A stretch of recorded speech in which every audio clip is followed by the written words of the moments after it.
Cash flow statement जितना अपने साथ कंटेंट लेके आता है उससे कई गुना ज्यादा कंट्रोवर्सीज लेके आता है। एक्सक्लूसिवली अगर मैं बात करूं तो premium on redemption of debentures. जब मैंने अपना कैश फ्लो का सबसे पहला बेसिक वीडियो बनाया, मैंने बहुत क्लियरली बोला अगर loss on issue of debenture है, discount on issue of debentures है, ये दोनों के दोनों ऑपरेटिंग में आएंगे। लेकिन अगर in case premium on redemption of debentures है और premium on redemption of preference share है, वो ऑपरेटिंग में नहीं आएगा। नहीं, डिस्क्लेमर दे रहा हूं, नहीं आएगा। लेकिन फिर भी क्योंकि काफी सारे बच्चे ऐसे हैं जो अकाउंटेंसी को पुरानी बुक से पढ़ते हैं, पुरानी बुक्स रेफर करते हैं, इवन काफी सारे पब्लिशर्स भी अभी इस टाइम पे ऐसे हैं जिन्होंने सीबीएसई की वो बेसिक गाइडलाइंस फॉलो नहीं की है जो उन्हें करना जरूरी है, and they are still adding premium on redemption of debentures, premium on redemption of preference shares to operating cash flow from operating activities as non-operating expenses। गलत है, वो तुम्हारे मार्क्स कट जाएंगे एंड उसका प्रूफ मैं आगे इस पूरे वीडियो में देने वाला हूं। मैं यहां पे साइड में प्रूफ अटैच करूंगा तुम्हारे लिए एंड तुम्हें पीडीएफ भी उसकी दूंगा, तुम्हारी खुद की बुक की जो लेटेस्ट बुक है इस साल की, जिससे तुम्हारे बोर्ड एग्जाम्स होने वाले हैं। शुरू करते हैं।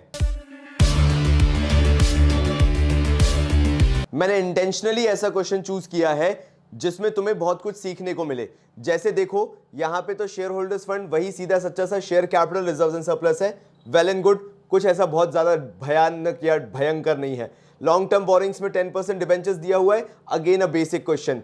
वैसे मैं इसमें कुछ एक ट्रिक बताऊंगा बट वो बात की बात है, again not something very big. Current liabilities में trade payable, other current liabilities और शॉर्ट टर्म प्रोविजन दिया हुआ है। मेरे को तुम्हें अदर करंट लायबिलिटीज भी सिखाना है, मेरे को तुम्हें शॉर्ट टर्म प्रोविजंस भी सिखाना है। ये दो वो चीजें हैं जो शायद तुम 8-8, 10-10 क्वेश्चन करके सीखते। मैंने ये 3 पार्ट्स में, मैं मीम बनूंगा सीरीज में, इनको कवर किया है। तो again these 2 points are important. Then फिर मैं आगे बढ़ता हूं। When it comes to assets, assets के अंदर नॉन करंट एसेट्स में मेरे ख्याल से इतना कुछ है नहीं है सच, वो मैं बता दूंगा क्या क्या करना है। इट्स कंप्लीटली ओके, मतलब इसके अंदर कुछ ज्यादा डिटेल में नहीं जाना है तुम्हें। फिर मैंने ये वाला क्यों लिया करंट एसेट के अंदर, again let me tell you, because ये वाले करंट इन्वेस्टमेंट्स अगर दिए रहते हैं, मैं बार बार बता रहा हूं, मैंने 1000 बार बोला है, ये करंट इन्वेस्टमेंट्स एक्चुअल में एमएस हैं, मार्केटेबल सिक्योरिटीज हैं। और अगर तुम्हें पता हो मार्केटेबल सिक्योरिटीज जो होती हैं वो कैश एंड कैश इक्विवेलेंट का पार्ट होती हैं। ये करंट एसेट जैसे ऑपरेटिंग में नहीं आते हैं करंट इन्वेस्टमेंट्स। फिर से मैं बोल देता हूं, मेरा इसलिए बेसिक वीडियो देखना बहुत ज्यादा जरूरी है। Current investments equals to marketable securities, ठीक है, हर एक चीज क्लियर कर दी है। लाइक तुम्हें सिर्फ कैश फ्लो का फर्स्ट वीडियो प्लेलिस्ट भी बनी हुई है, फर्स्ट, सेकंड और ये वाला वीडियो देखना है, पूरा कैश फ्लो डन। तुम एग्जाम देके आ जाना, तुम्हें इससे ज्यादा कुछ करने की जरूरत नहीं है। फिर आगे बढ़ता हूं, इसके अलावा trade receivable, cash and cash equivalent, ठीक है।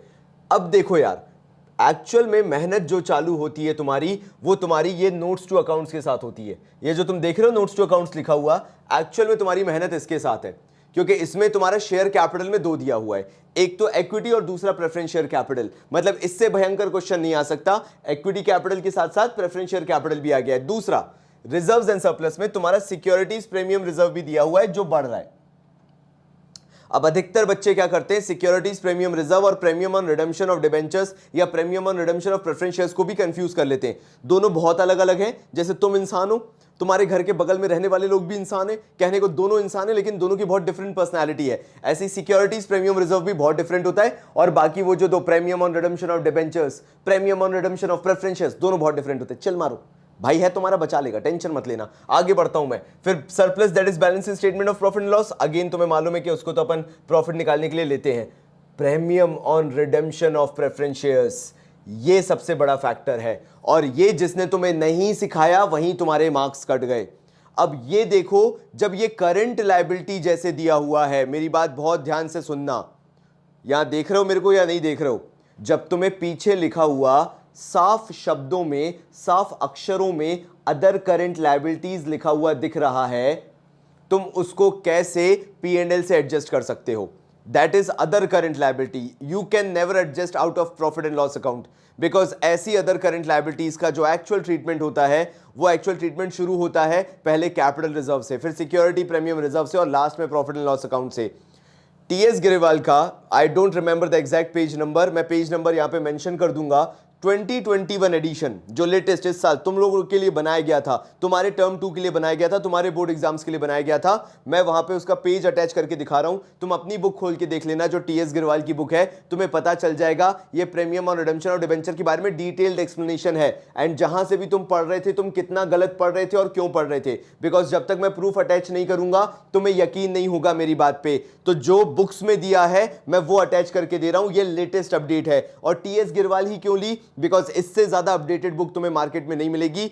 इवन डीके गोयल में भी कहीं ना कहीं थोड़ी बहुत गलतियां पकड़ में आ जाती हैं, लेकिन टीएस गिरवाल में नहीं आती है। And that is the reason मैंने इस बुक का पेज अटैच किया है, तुम खुद जाके देख सकते हो, एक बार रेफरेंस जरूर ले लेना वरना बोर्ड्स में गलती कराओगे। ठीक है, ये लेटेस्ट अपडेट है for this year book, for this year term 2 तुम्हारे। सो प्रीमियम और redemption of debenture, preference shares एक ही बात होती है, बट यहां पे क्यों प्रेफरेंस शेयर्स है, अपन प्रेफरेंस शेयर्स की बात करेंगे। तो प्रीमियम और रिडेम्पशन ऑफ प्रेफरेंस शेयर 10,000 था, 10,000 से 5,000 रह गया, मतलब 5,000 का कम हुआ है, मतलब हमने प्रीमियम पे रिडेम्पशन किया होगा, वो आगे अपना दिया भी हुआ है। ठीक है, ट्रेड रिसीवेबल है, यहां पे प्रोविजन वगैरह ले रखा है, we will do it, current liabilities में लेके कर देंगे, कोई दिक्कत नहीं है। नाउ यहां पे ये एडजस्टमेंट्स अगर तुमने सारे कर लिए आज मेरे साथ बैठ के, थोड़ा सा वीडियो लंबा हो जाएगा, कोई दिक्कत नहीं है, लेकिन ये एडजस्टमेंट्स अगर सारे कर लिए, तुम्हारा आज अभी कैश फ्लो खत्म। मतलब इसके बाद अगर तुम नहीं भी छुओगे ना, और एग्जाम से कुछ दिन पहले उठा के, वर्कशॉप होने से पहले की बात कर रहा हूं, गेस्ट पेपर मिलने से पहले की बात कर रहा हूं, सिर्फ इतना भी कर लिया, तुम्हारा पूरी पढ़ाई यहां पे खत्म हो जाएगी। देखो, मशीन की दे दी जो तुम्हारा लेजर अकाउंट बनाने को आता है, डेप्रिसिएशन दे दिया जो कि तुम्हें एडजस्ट करना होता है ऑपरेटिंग में, प्रेफरेंस शेयर्स वर रिडीम्ड, प्रेफरेंस शेयर का रिडेम्पशन आ सकता है एट अ प्रीमियम ऑफ 5%, वो यहां पे दे दिया, जो मेजर आ सकता है डाउट तुम्हारा। And interim dividend 15% was paid on equity shares, वो दे दिया कि इंटरिम डिविडेंड बीच में दिया जाने वाला डिविडेंड, प्रपोज पढ़ा चुका, इंटरिम भी पढ़ा दिया, क्योंकि प्रपोज और फाइनल सेम होता है, सिर्फ इंटरिम अलग होता है, वो भी पढ़ा दिया अपन ने। Dividend 12% proposed on preference shares, preference shares का एक भी तुमने अभी तक डिविडेंड नहीं पढ़ा होगा, या पढ़ा होगा तो तुम्हारे पास कभी स्पेसिफिक वीडियो नहीं रहा एग्जाम से एक रात पहले रिवीजन करने को, ये आ गया इसके अंदर। बस उन्होंने बोला कि आगे, और उन्होंने बस वही बोला, proposed on preference shares for the year 31 March 2021 on 1 lakh and for the year ended 31 मार्च 2020 2 लाख, ये पूरा दिया हुआ है, देख लेना एक बार। ठीक है, वो मैं समझाऊंगा, खैर टेंशन मत लो, ये तुम्हारे पास पूरा आ गया। और fresh equity shares were issued at a premium of 10%, equity shares 10% के प्रीमियम पे इशू हुए थे, तभी तुम्हें वो सिक्योरिटीज प्रीमियम रिजर्व दिख रहा था। कहां गया, दिखा भी देता हूं वरना तुम बोलोगे दिखाया नहीं। ये देखो, सिक्योरिटीज प्रीमियम रिजर्व तुम्हारा बढ़ रहा था, ये रहा, 0 से 5,000 हुआ था। क्यों बड़ा होगा, क्योंकि शेयर्स इशू हुए तो वो प्रीमियम पे इशू हुए, तो प्रीमियम का पैसा मिला। अब करना चालू करते हैं क्वेश्चन। मैं पहले बोल देता हूं, तुम्हारा दिमाग भयंकर लेवल पे घूमने वाला है, लेकिन अगर तुम इस पूरे वीडियो में रुक गए ना मेरे साथ, तुम जिस कॉन्फिडेंस के साथ आज कैश फ्लो एंड करोगे ना, तुम्हारे सारे दुख दर्द मिट जाएंगे जो तुम अभी तक लेते हुए आ रहे थे। मतलब यही वो टाइम है और यही वो वीडियो है जो तुम फेस करना अवॉइड कर रहे थे इतने महीनों से। तो मेरे साथ बने रहना एंड तक, क्योंकि मैं तुम्हें वो जर्नी फील कराना चाहता हूं, वो एक्सपीरियंस देना चाहता हूं जब तुम एग्जाम हॉल में अकेले क्वेश्चन पढ़ रहे होगे। शुरुआत करूं, श्री गणेश करूं, लाइक मेरे सामने अगर क्वेश्चन होता तो शायद सबसे पहली चीज, अगर मैं कोई चीज देख रहा होता अपने क्वेश्चन को शुरू करने से पहले, तो वो होता रिजर्व्स एंड सरप्लस। अब यहां पे रिजर्व्स एंड सरप्लस जो है 2020 में, यानी प्रीवियस ईयर में 1 लाख था, यहां बढ़ के 2,55,000 हो गया। अब अगर मैं समझदार इंसान होऊंगा तो मैं रिजर्व्स एंड सरप्लस को जाके नोट्स टू अकाउंट्स में एक बार जरूर झांक के आऊंगा, क्योंकि मेरे को मालूम है मैं गलती वहीं करता हूं, मेरा हमेशा का रहा है। तुम तो छोड़ो, अभी मैं तो बड़े होने पे भी जब पढ़ाता था शुरुआत में तो भी यही गलती करता था। तो मैं यहां गया, मैंने रिजर्व्स एंड सरप्लस को देखा, क्योंकि मैं कसम खा के बैठा हूं कि मैं तो ये काम करूंगा ही करूंगा। रिजर्व्स एंड सरप्लस में गया, मैं जानता हूं सिक्योरिटीज प्रीमियम रिजर्व एक फाइनेंसिंग एक्टिविटी है, ऑपरेटिंग में आता ही नहीं है, मैंने इसको इग्नोर मार दिया। मतलब मुझे पता चला कि रिजर्व्स एंड सरप्लस में से सरप्लस सिर्फ 1.5 लाख का आएगा डिफरेंस। 1 लाख में से 2,50,000 माइनस हुआ, कितने से प्रॉफिट बढ़ा, 1,50,000 से। चेक कर लो तुम लोग भी, 1,50,000 से प्रॉफिट बढ़ रहा है, यानी मेरे को प्रॉफिट 1,50,000 लेना है। चलो चेक करते हैं इन्होंने आंसर में लिया है कि नहीं। आराम से बैठना, पॉपकॉर्न वॉपकॉर्न लेके बैठना, ये आज मूवी की तरह चलने वाला है, मैं रुकने नहीं वाला आज, मैं बहुत आराम से जाऊंगा। मेरे भाइयों की मेरे से बड़ी उम्मीदें हैं। ये 1.5 लाख रुपए ले लिया मैंने, देख लो प्रॉफिट ले लिया भाई ने, ये तो समझ में नहीं आ रहा क्या की रहे, ध्यान नहीं देता भाई तुम्हारा। ये हो गया 1.5 लाख रुपए मैंने ले लिया। अब मैं आता हूं एडिशनल इंफॉर्मेशन पे। पता है क्यों, क्योंकि आधी इंफॉर्मेशन ना एडिशनल इंफॉर्मेशन में छुपी होती है जो प्रॉफिट कैलकुलेशन के लिए होती है। देखो माइंड पता है कैसे चलता है, देखो मैं तुम्हारे पास आ रहा हूं, कहीं भिड़ ना जाऊं मैं आंखें बंद करके आ रहा हूं, क्योंकि अगर तुम पूरा करना चालू करो ना, ये पूरा कैलकुलेट करना चालू करो, तुम्हें पता होना चाहिए प्रॉफिट के अंदर एक तो ये सरप्लस वगैरह हो गया, और एक आता है interim dividend, propose dividend, final dividend. ये हमेशा 99.9% टाइम तुम्हें मिलेगा एडिशनल इंफॉर्मेशन पे। मतलब एक चीज तुमने कितनी शानदार सीख ली, as and whenever you have to calculate the profit for operating activities, you always have to come to adjustments to find out कि कोई interim proposed dividend तो तुम मिस आउट नहीं कर रहे हो। एंड मैं एग्जैक्टली तुम्हें वही करवाने वाला हूं, सो दैट तुम्हारा कॉन्फिडेंस बिल्डअप हो सके। मैंने कहा ना फील वाला, जर्नी वाला, साथ में जर्नी करेंगे कैसे क्वेश्चन किया जाता है। तो यहां पे मैं जब आया, मैंने देखा मशीन भाड़ में चलता, करना नहीं, डेप्रिसिएशन नहीं कर, प्रेफरेंशियल्स व रिडीम हुए तो मैं क्या करूं, अभी रिडीमिशन की बात ही चल रही, फाइनेंसिंग की बात ही नहीं कर, डिविडेंड ढूंढ रहे हम तो। फिर भाई को दिखा यहां पे इंटरिम डिविडेंड, भाई के कान खड़े हो गए। मैंने कहा वाह, यही तो ढूंढ रहे थे हम। इंटरिम डिविडेंड है 15% का है, इक्विटी शेयर्स पे है, और 31 जनवरी को दिया गया है। फर्क नहीं पड़ता 31 जनवरी को दो, 15 अगस्त को दो, 30 मार्च को दो, फर्क नहीं पड़ता। वो तो हम सीधे 15% निकालेंगे, ओपनिंग फिगर जो भी दिया हुआ इक्विटी शेयर्स का, बात खत्म। तो यहां पे बोला इंटरिम डिविडेंड देना है 15% का इक्विटी शेयर्स पे 31 जनवरी को, जो 2021 को हमारे 31 जनवरी 2021 को जो हमारे इक्विटी शेयर्स है उस पे हमने इंटरिम डिविडेंड डिक्लेयर कर दिया। ठीक है, मैं तो सिखा चुका, ओपनिंग फिगर पे निकालना है।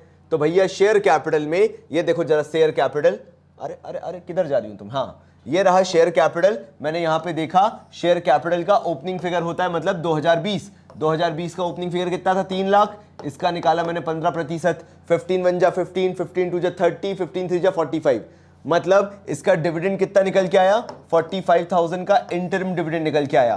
तो मैं सिखा चुका हूं कि इंटरिम डिविडेंड जाके प्रॉफिट में ऐड होता है। लेट्स चेक के प्रॉफिट में ऐड हुआ है कि नहीं।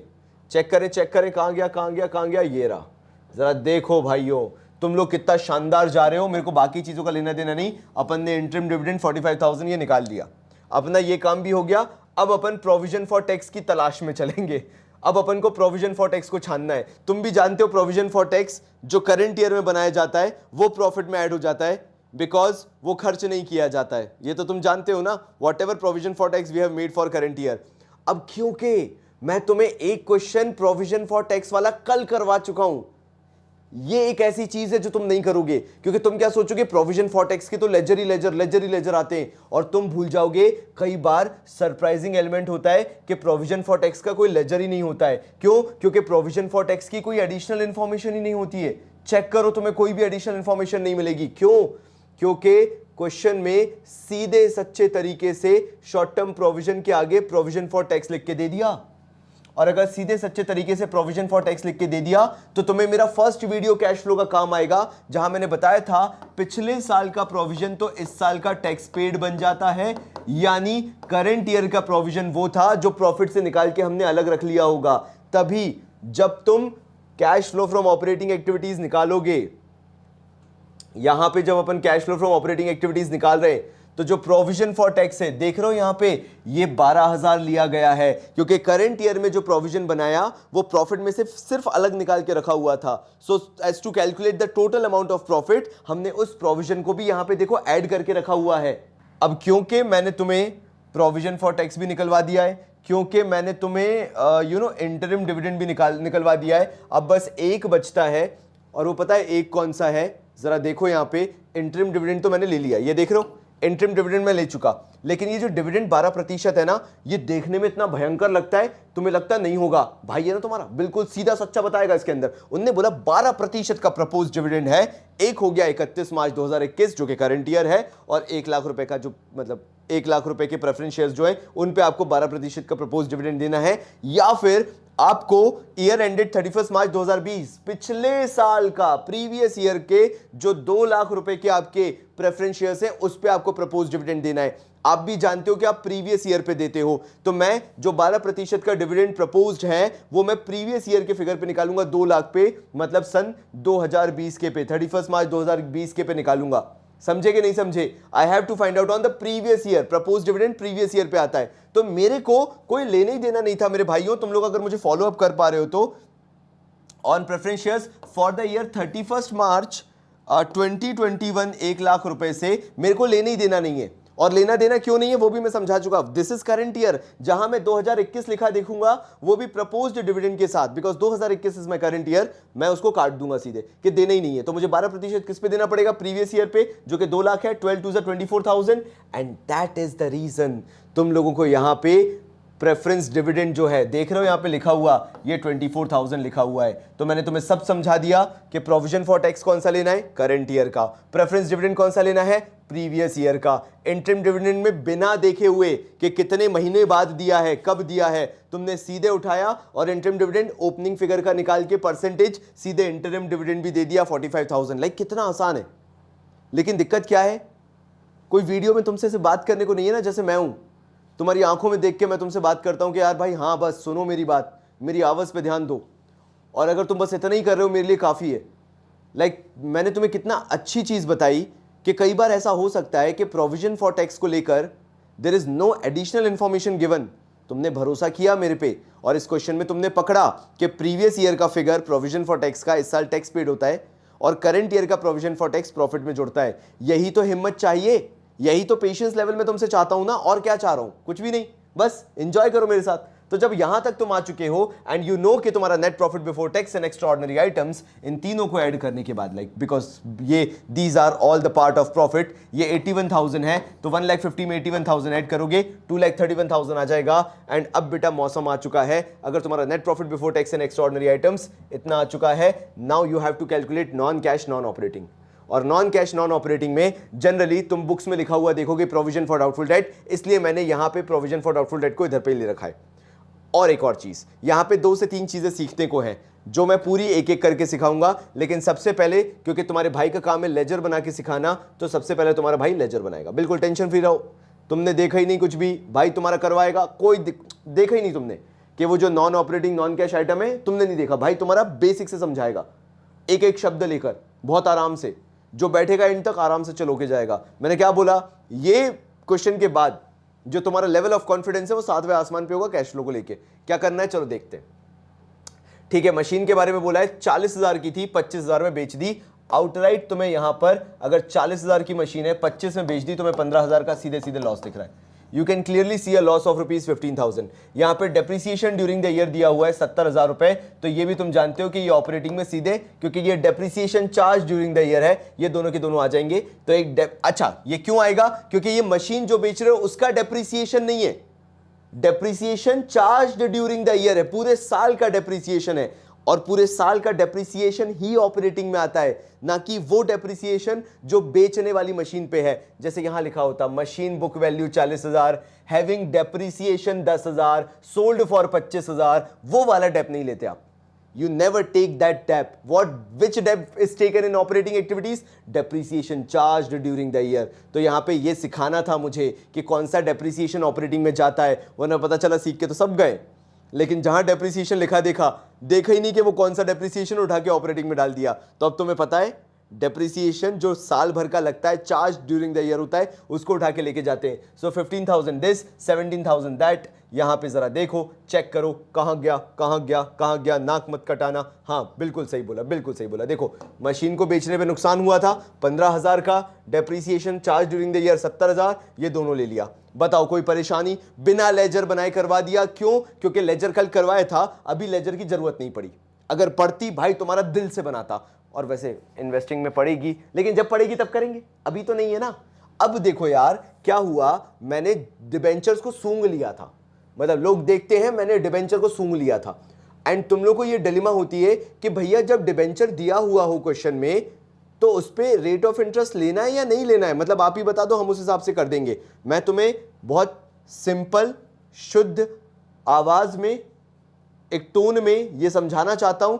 As and when debentures are given in the question, अगर एक फुल फ्लेजेड क्वेश्चन है और तुम्हें ये डिबेंचर वगैरह या कोई भी लोन वगैरह के आगे कोई परसेंटेज लिखा हुआ दिख जाए, एवरी सिंगल टाइम इंटरेस्ट दो, ऑपरेटिंग से, ऑपरेटिंग में ऐड करो और फाइनेंसिंग से माइनस करो। ऑपरेटिंग में ये ऐड होगा, जैसे ये है 1 लाख रुपए के आपके डिबेंचर है, ओपनिंग फिगर पे निकलता है हमेशा। सो ओपनिंग फिगर का 10% हो गया आपका 10,000 रुपीज। चलो आके चेक कर लेते हैं कि भाई की इज्जत गई या भाई की इज्जत बची, क्योंकि मेरे को कभी कभार खुद पे ही भरोसा नहीं होता। यहाँ पे आंसर देखने के बाद भी तुम समझ रहे हो मैं इतना कभी कभार अंडर कॉन्फिडेंट हो जाता हूँ। तो हाँ भाई क्या दिया हुआ है, interest on long term borrowing debenture पे, ये रहा 10,000, तो 70,000 चेक, 15,000 चेक, 10,000 चेक। अब ये प्रोविजन फॉर डाउटफुल डेट बचा। देखो यार, प्रोविजन फॉर डाउटफुल डेट को काफी सारे लोग करंट लायबिलिटी की तरह करते हैं और काफी सारे लोग जो है प्रोविजन फॉर डाउटफुल डेट को non operating non cash items में भी ले लेते हैं।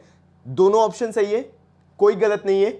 अगर प्रोविजन फॉर डाउटफुल डेट जैसे यहां पे बढ़ रहा है तो बढ़ेगा तो खर्चे जैसे ऐड कर दो, लेकिन अगर प्रोविजन फॉर डाउटफुल डेट कम होता है तो फिर नॉन ऑपरेटिंग इनकम जैसे माइनस हो जाएगा। अगर कम होता है तो माइनस, बढ़ता है तो ऐड हो जाएगा। यहां पे बढ़ रहा है तो नॉन ऑपरेटिंग एक्सपेंस जैसे अपन ने क्या करा, ऐड कर दिया। अब यार तुम सोचोगे यार भैया आप तो बड़ा कॉन्फिडेंटली करा रहे हो, हमें कैसे पता चलेगा हम सही कर रहे हैं कि नहीं। जैसे provision for doubtful debt 5,000 add कर दिया, बड़ा ना, बड़ा मतलब क्या, प्रोविजन में पैसा गया, प्रोविजन में पैसा गया, पैसा गया तो मतलब खर्चा हुआ, क्योंकि provision kind of a fixed liability होती है, तुम्हें नहीं पता तो अगर खर्चा हुआ तो तुम्हें क्या करना पड़ेगा, उसको खर्चे की तरह नॉन ऑपरेटिंग एक्सपेंस दिखाना पड़ेगा 5,000 करके, क्योंकि भले ही बाहर पैसा नहीं गया लेकिन खर्चा तो दिखाना पड़ता है। तो नॉन कैश आइटम है बेसिकली, इसलिए दिखाया जाता है। तो 5,000 से प्रोविजन बढ़ा तो तुमने खर्चा दिखा दिया, और कम हुआ तो इनकम दिखा दो, पैसा वापस आ गया ना अंदर, खर्चा थोड़ा ना हुआ होगा, प्रोविजन कम हो गया तो इसलिए उसको तुम माइनस कर देना नॉन ऑपरेटिंग इनकम जैसे। नाउ अगर मैं, देखो मैं तो क्या होशियार बनूंगा ही, मेरा वीडियो है तो मैं तो होशियार बनूंगा। यहाँ मेरा वीडियो चल रहा है, देखो मतलब नीचे कहीं कहीं कॉमर्स बाबा लिखा आ रहा होगा, वहाँ सब्सक्राइब बटन है दबा दो यार, थोड़ा अच्छा लग जाएगा। मतलब तुम्हारा जा ही क्या रहा है, वहाँ दबानी तो है, इंटरनेट तो वैसे भी चल रहा है ना, और बेल आइकन भी दबा देना। तो मेरा चैनल है, मैंने कहा मेरा वीडियो है, तो मैंने कहा मैं तो कुछ भी बोलूँगा, मैं तो बोलूँगा ही, कॉन्फिडेंस आना चाहिए। लेकिन अगर कभी मान लो दिल धक धक होने लगे और तुम्हें समझ में ना आए कि तुम्हारा ये जो operating profit before working capital changes आने वाला है वो सही आ रहा है कि नहीं, तो पता है क्या करो, इसकी शरण में आओ। दो चीजें तुम्हें बचा सकती हैं, एक तुम्हारा ये जितना लिखा देख रहे हो ये बचा सकता है, राम का नाम लेके, राम भगवान का नाम लेके जय श्री राम करके यहां पे एक बार देख लेना। क्या देखोगे, जरा मेरे साथ देखो। मशीन बुक वैल्यू 40,000 ले लिया भाई ने, 15,000 का लॉस हुआ था क्योंकि बुक वैल्यू 40 थी, बेचा था 25 का, 15,000 का लॉस ले लिया। डेप्रिसिएशन चार्ज 70,000 ले लिया। प्रेफरेंस शेयर्स वर redeemed, financing activity. Interim dividend ले लिया, डिविडेंड 12% प्रपोज्ड है, ले लिया। फ्रेश इक्विटी शेयर्स लिया नहीं जाता है, फाइनेंसिंग है, कोई दिक्कत नहीं। देख रहे हो कलेजे को ठंडक हुई। तुम मेरे पे भरोसा नहीं कर रहे, अब तुम अपनी एक्सपर्टीज पे भरोसा कर रहे हो कि एक बार भैया ने बताया कि एडिशनल इंफॉर्मेशन चेक कर लेना, क्योंकि मेरे को मालूम है मैं तो मरता हूं, मैं कभी ना कभी कोई ऐसी गलती करूंगा ही करूंगा जिसका कोई हाथ पैर नहीं है। ठीक है, फिर आगे आ जाते हैं, यहां पे देख लेते हैं share capital, financing, preference share financing, ये प्रेफरेंस शेयर्स का डिविडेंड है, securities premium reserve, surplus balancing statement हो गया, प्रीमियम और redemption of preference share financing, ये मैंने तुम्हें बता दिया, मैंने प्रूफ भी अटैच करवा दूंगा मैं तुम्हें, मैं वैसे बोल चुका हूं कि प्रूफ तुम्हारा अटैच हो जाएगा, तुम्हें प्रूफ मिल जाएगा, टेंशन मत लो। ठीक है, ट्रेड रिसीवेबल वो तो करंट एसेट वाला सीन है, तो चलो यहाँ पे भी थोड़ी धक धक कम हुई मेरी, मैंने कहा ठीक है। और फिर जब मैं यहाँ आया मेरे अंदर की आत्मा थोड़ी सी सो गई, क्योंकि जो मेरे को डर था वही हुआ। हाँ भाई ये तो करंट एसेट वर्किंग कैपिटल के बाद आते हैं, लेकिन नॉन करंट एसेट के अंदर ये जो इन्वेस्टमेंट भाई साहब छुपे हुए थे, ये 10% लेके छुपे हुए थे। काफ़ी कंट्रोवर्सी है कि इस पे ये जो 10% इंटरेस्ट दिया है, मतलब इन्वेस्टमेंट पे हमें इंटरेस्ट मिलेगा या रिटर्न्स मिलेंगे 10% के, तो 10% इन्वेस्टमेंट जो ओपनिंग फिगर है 30,000, उसका हम 10% निकाल के जो 3,000 है उसको हम दिखाएं या ना दिखाएं, जो इनकम ऑन इन्वेस्टमेंट हुआ है, इंटरेस्ट ऑन इन्वेस्टमेंट हुआ है, what ever you call it, इसको दिखाना चाहिए या नहीं दिखाना चाहिए। मैं कहता हूं सीबीएसई की गाइडलाइन क्लियरली बोलती है कि वो परसेंटेज इसलिए जोड़ रहे हैं ताकि आप उसको दिखाओ एज एन इनकम।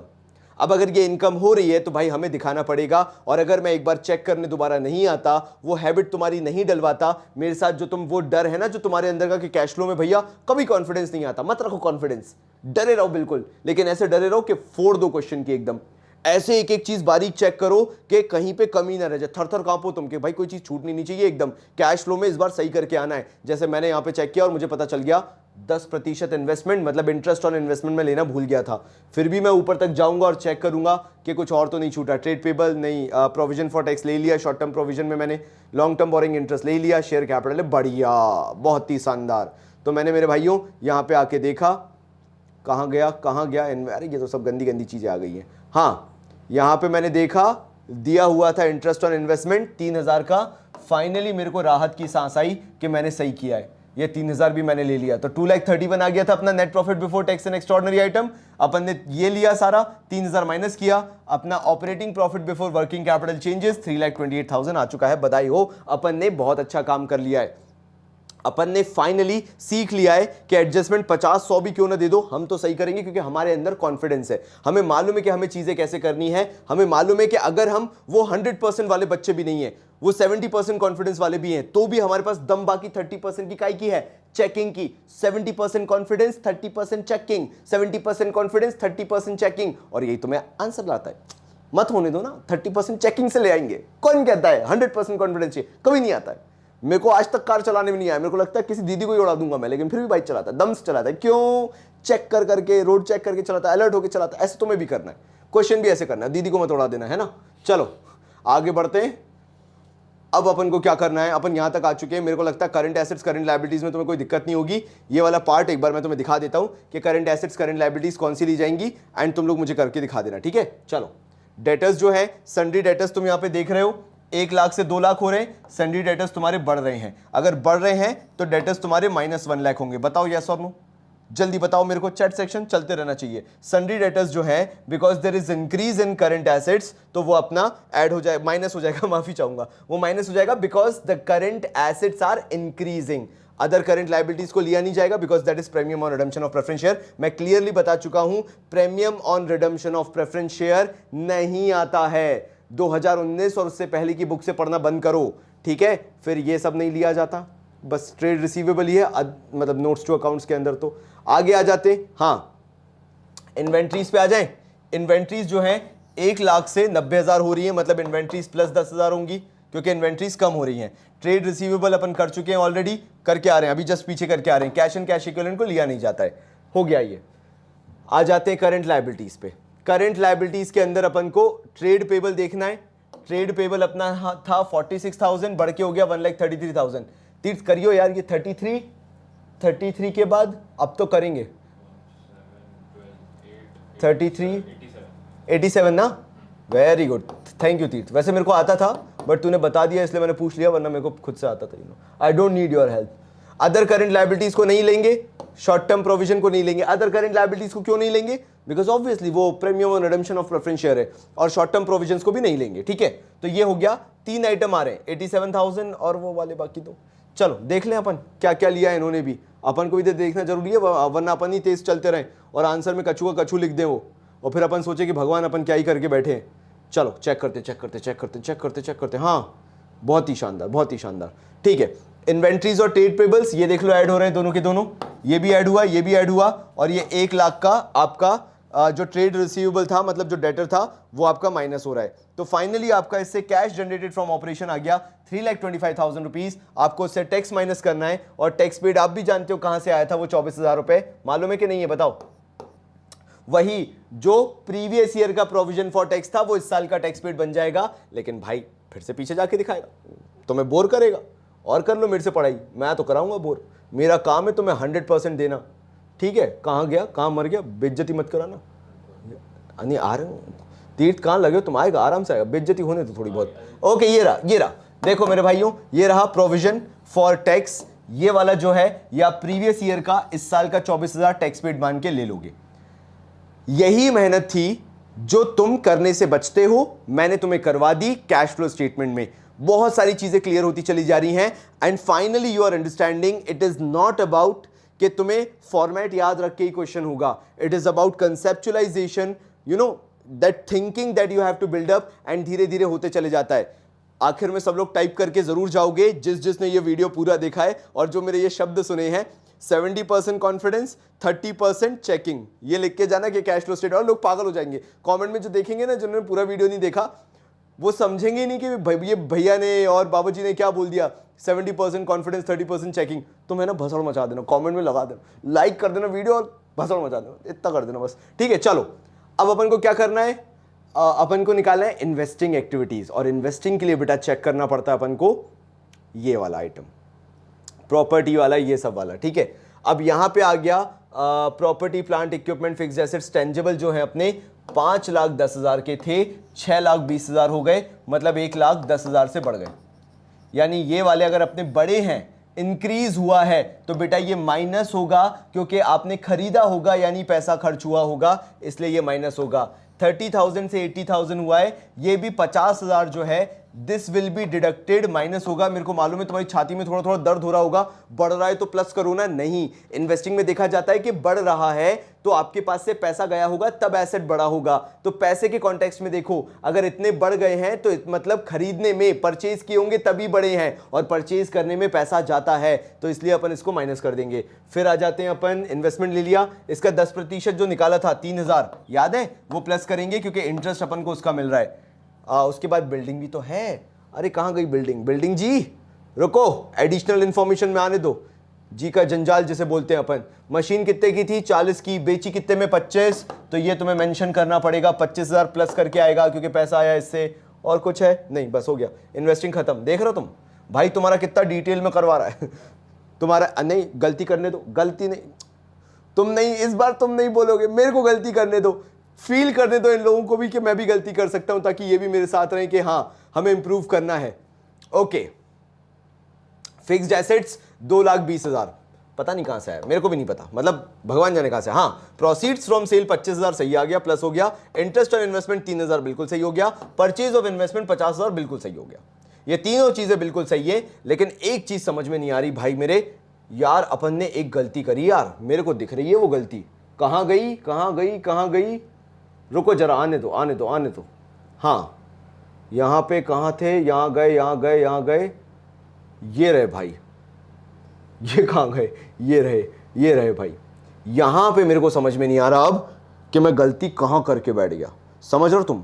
यहां पे मैं टेंशन में आ चुका हूं कि वहां लिखा हुआ है 2,20,000 का परचेज, और मेरे को समझ में नहीं आ रहा मैं 2,20,000 का परचेज कहां से निकालूं। पता है मैं है ना इस सोच में हूं अभी कि मैं इस क्लिप को रखूं या काटूं। लाइक तुम्हें क्या लगता है, इस क्लिप को मेरे को इसके अंदर रखना चाहिए कि मैं एक अध्यापक होकर, एक टीचर होकर, खैर वैसे मैं अपने आप को मानता नहीं हूं, मैं फैसिलिटेटर ही मानता हूं, लेकिन क्या मैंने भी गलती की है ऐसा मुझे रखना चाहिए? एग्जैक्टली रखना चाहिए ना, जब कैश फ्लो में गलती होती है तो सबसे होती है।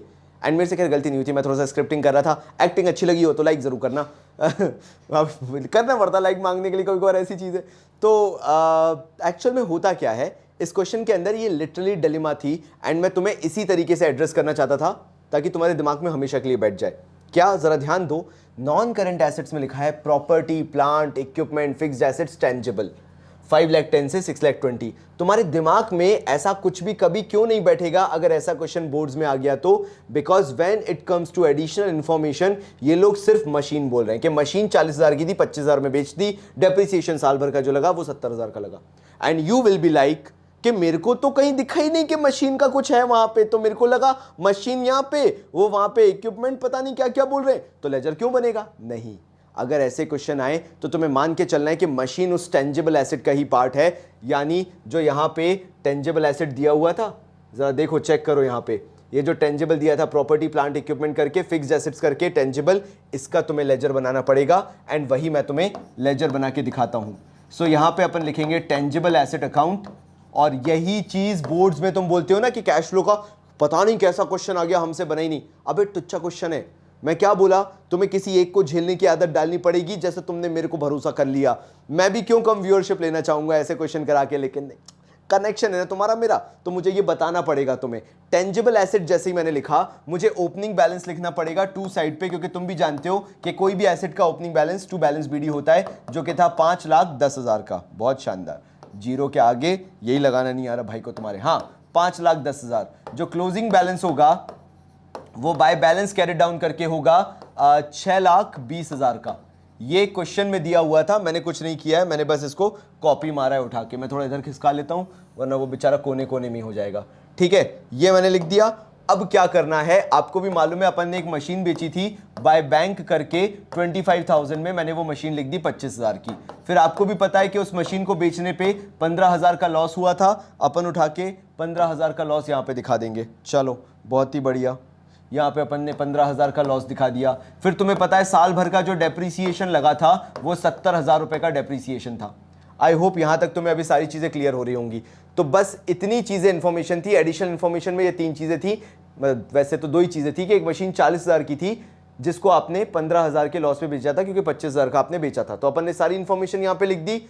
और क्योंकि मेरे से एक बच्चे ने पूछा था कल की क्लास में कि भैया क्या होगा अगर डेबिट साइड पे बैलेंस आएगा, तो अगर डेबिट साइड पे कुछ भी नहीं लिखा हुआ तो आप 2 बैंक अकाउंट करके दिखा देना। अगर डेबिट साइड पे कुछ भी नहीं है तो 6,20,000 प्लस 70 6,90,000 प्लस 40 7,30,000 ना तीर्थ है ना, 7,30,000 7 और 5 2,20,000 ये आ गया बेटा 2,20,000। और अगर डेबिट पे लिखा हुआ है आपने बैंक, तो डेबिट पे बैंक का मतलब होता है, प्लीज कृपया करके ध्यान रखना कि आपने मशीन परचेज ही की होगी या कोई भी टेंजिबल एसेट जो है वो आपने परचेज किया होगा। And that is the reason यहां पे तुमने जब इन्वेस्टिंग एक्टिविटी देखा तो इन्वेस्टिंग एक्टिविटी के अंदर तुम्हें यहां पर आ जाना, क्यों चोट करा रहा है आजा भाई आजा, हाँ यहां पे तुम्हें 2,20,000 देखने को मिला। एंड फाइनली क्योंकि तुम मुझे यहां तक झेल चुके, वैसे नेगेटिव आंसर आएगा क्योंकि परचेज बहुत बड़ा है और बेचारे ये दो बहुत छोटे हैं और फिर से परचेज इन्वेस्टमेंट भी है, तो your answer will be used in investing activity, बहुत बड़ा नेगेटिव आंसर आएगा। बट अगेन अगर तुम यहां तक झेल चुके हो, शाबाश, यही तो एक्स्ट्रा पुश की बात कर रहा था जो तुम लगाना नहीं चाह रहे थे अपनी पढ़ाई में, भाई ने तुमसे करवा दिया। फिर से बोलेगा भाई 70% कॉन्फिडेंस 30%, समझ ही गए, टाइप कर दो ना फिर अगर समझ गए हो तो, मैं ही बोलूं हर बार। अब क्या करना अपन को, फाइनेंसिंग निकालना है, कमर टेढ़ी हो जाती फाइनेंसिंग निकालने में, बट ठीक है तुम्हारे बोर्ड से इतना तो कराना बनता है। चलो फाइनेंसिंग में आते हैं भाई अपन। फाइनेंसिंग के लिए अपन को क्या करना पड़ेगा, अपन को सबसे पहले उठाना पड़ेगा एडिशनल इन्फॉर्मेशन, ठीक है। एडिशनल में से प्रेफरेंस शेयर रिडीम हो रहे हैं प्रीमियम पे 5% के, तो वो अपन को करना पड़ेगा, जो भी वैल्यू होगी उस पे 5% जोड़ देंगे। प्रेफरेंस शेयर्स का जो भी डिफरेंस होगा ना ओपनिंग क्लोजिंग के बीच का, उसका 5% निकाल के उसमें जोड़ देंगे, सत्यानाश। इंटरिम डिविडेंड निकाल ही चुके हैं अपन, फिर उसके बाद प्रपोज डिविडेंड निकाल ही चुके हैं अपन, सिंपल, वो वहीं का वहीं टेपने, ये तो दोनों के दोनों टीपने, 1545 समथिंग था ये, और ये शायद 24,000 कुछ था ना, हाँ 12,224 था। और फ्रेश इक्विटी शेयर्स जो है वो प्रीमियम पे इशू हुए, तो इसका भी जो डिफरेंस होगा इक्विटी का, मतलब प्रेफरेंस के डिफरेंस पे 5% का और इक्विटी के डिफरेंस पे 10% का, क्योंकि ये 10% पे इशू हुए हैं तो ये एसपीआर है, वो वाला अलग प्रीमियम है ना, दोनों प्रीमियम अलग है, लेकिन हाँ परसेंटेज अपन को निकालना है। चलो चलो चलो जल्दी करते, खत्म करना है ये वाला क्वेश्चन, लेट नहीं करना। हाँ तो शेयर कैपिटल ये रहा, शेयर कैपिटल यहाँ पे ये देखो। डिबेंचर का क्या करते हैं सबसे पहले तो ये देख लेते हैं। डिबेंचर तुम्हारे 1 लाख से 2 लाख रुपए हो रहे हैं, मतलब तुमने और लोन उठा लिया तो डिबेंचर का तुम्हारा प्लस 1 लाख रुपए होगा। जरा रफ में लिखते चलो बेटा, मेरे को दिखना चाहिए तुम रफ में लिख रहे हो, ताकि जब बाद में टैली कराऊं तो मुझे मिल जाना चाहिए हर एक चीज। फिर 1 लाख का 10%, याद है ना 10,000 का इंटरेस्ट तुमने पे किया था, तो इंटरेस्ट पे किया था तो प्लस क्यों करोगे बे, इंटरेस्ट पे किया था तो माइनस नहीं करोगे। हाँ तो इंटरेस्ट जो पे किया था वो तुम माइनस करोगे, इस पे जो डिबेंचर पे इंटरेस्ट पे किया था ओपनिंग फिगर पे, तो एक तो प्लस लाख हो गया डिबेंचर से, प्लस 1 लाख और माइनस 10,000 जो इंटरेस्ट पे किया था। अब आ जाते हैं शेयर कैपिटल पे। तो शेयर कैपिटल को ढूंढने के लिए अपन को जाना पड़ेगा other current liability, short term इसका तो कोई लेना देना नहीं, ठीक है। चलो तो नोट्स टू अकाउंट्स पे आते हैं। नोट्स टू अकाउंट्स में इक्विटी शेयर्स जो है कितने से बढ़ रहे हैं बताओ जरा, कितने से बढ़ रहे हैं। ये 3 लाख थे, 3 लाख से 50,000 हो गए, मतलब शेयर कैपिटल कितने इशू हुए 50,000।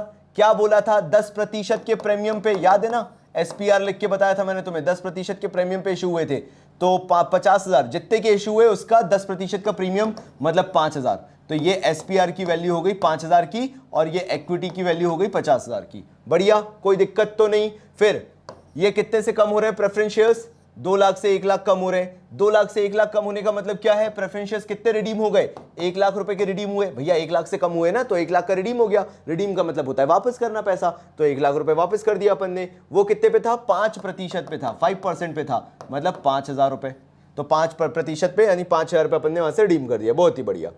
और उसके बाद और कुछ तो नहीं है मेरे ख्याल से, और कुछ तो नहीं है। प्रीमियम और रिडम्पशन ऑफ प्रेफरेंस शेयर वो यही है कि तुम 10,000 का बैलेंस मेंटेन करे हुए आ रहे थे, जब रिडीम किया 5,000 का तो ये 10,000 से 5,000 का बैलेंस बचा। इसका कोई मतलब नहीं है, सीधी बात है, वो करंट लायबिलिटी की तरह ट्रीट हो रहा है, उसका ना ऑपरेटिंग से लेना देना था ना फाइनेंसिंग में, इसका फिगर डिफरेंस आ रहा है, वो आ वही रहा है 5,000 जो अभी निकाला मैंने यहाँ पे 5% पे जो रिडीम हो रहा था। कंफ्यूज मत होना, अगर तुम इसको बिल्कुल आंख बंद करके भी ऐसे इग्नोर कर दोगे, बिल्कुल ऐसे इग्नोर, मैं बोल रहा हूँ ऐसे कि ये कभी था भी नहीं, तो भी तुम्हारा काम चल जाएगा, क्योंकि तुम्हारा वो प्रीमियम पे रिडीम हो रहा था और वो आना किस में है, सीधे फाइनेंसिंग में आना है। बस जरा देखते हैं अपन ने सब कुछ लिया है कि नहीं। इस बार तीर्थ भैया अपन पे गुस्सा होते हैं या खुश होते हैं अपन से, अपन को ये देखना है, ठीक है। चलो बेटा डिसअपॉइंट मत करना, बढ़िया। इक्विटी शेयर 50,000, बधाई हो। Premium received on equity share 5,000, बधाई हो। डिबेंचर 1 लाख, बधाई हो, बहुत ही बहुत बधाई हो। Redemption of preference shares 1 lakh minus क्यों होगा? क्योंकि पैसा वापस जा रहा है तो माइनस करेंगे अपन। फिर उसके बाद premium paid 5,000, redemption of preference shares पे जो प्रीमियम पे किया 5,000 देख लो, है ना। Interest paid on long term borrowing 10,000 अपन ने निकाला था, मैं नहीं जानता तुमने लिखा है कि नहीं। इंटरिम डिविडेंड 45,000 निकाला था, डिविडेंड पेड निकाला था, खत्म। मतलब उसके बाद तो तुम्हें भी निकालना आता है ये सब यूज्ड इन फाइनेंसिंग एक्टिविटी वगैरह वगैरह। मेरा बस आज का टाइम ये था बताने का, तुम्हें घुमाया बहुत जा रहा है क्योंकि 10 तरह की चीजें हैं। मेरा काम होता है तुम्हारे बोर्ड्स के टाइम पे आना एंड तुम्हें वो फैक्चुअल इंफॉर्मेशंस देना जो कि तुम्हारे बोर्ड्स के लिए मैंडेटरी है। तुम्हें नहीं पता है तो ये भी एक टीएस गिरवाल का क्वेश्चन है, as per the latest book है, और मैंने वही क्वेश्चन उठाया जिससे तुम्हें premium on redemption of debenture clear हो सके। क्योंकि आधे से ज्यादा लोग सिर्फ अभी तक यही नहीं सीख पाए थे कि premium on redemption of debentures, premium on redemption of preference share is not a part of net profit. जहां पे भी जो भी पढ़ा रहा था गलत पढ़ा रहा था। मैंने तुम्हें फैक्ट दे दिया है, फैक्ट है तुम्हारे पास, जाके देखो अपनी लेटेस्ट एडिशन की बुक्स में क्लियरली मेंशन्ड है कि ऐसा होगा। Loss on issue of debenture, loss on issue of debenture या discount on issue of debenture, ये जो है ये तुम्हारा P&L में जाएगा, लेकिन प्रीमियम नहीं जाएगा रिडेम्पशन वाला। तो मेरे भाइयों यहां पे मैं कैश फ्लो करता हूं खत्म, ज्यादा दिमाग तुम्हारा खाऊंगा नहीं। वो सब बता दिया जो इस बार तुमसे टर्म 2 में पूछा जा सकता है, वो भी 3 वीडियोस में। कैसा लगा बताना जरूर। तब तक के लिए बहुत सारा प्यार और धन्यवाद।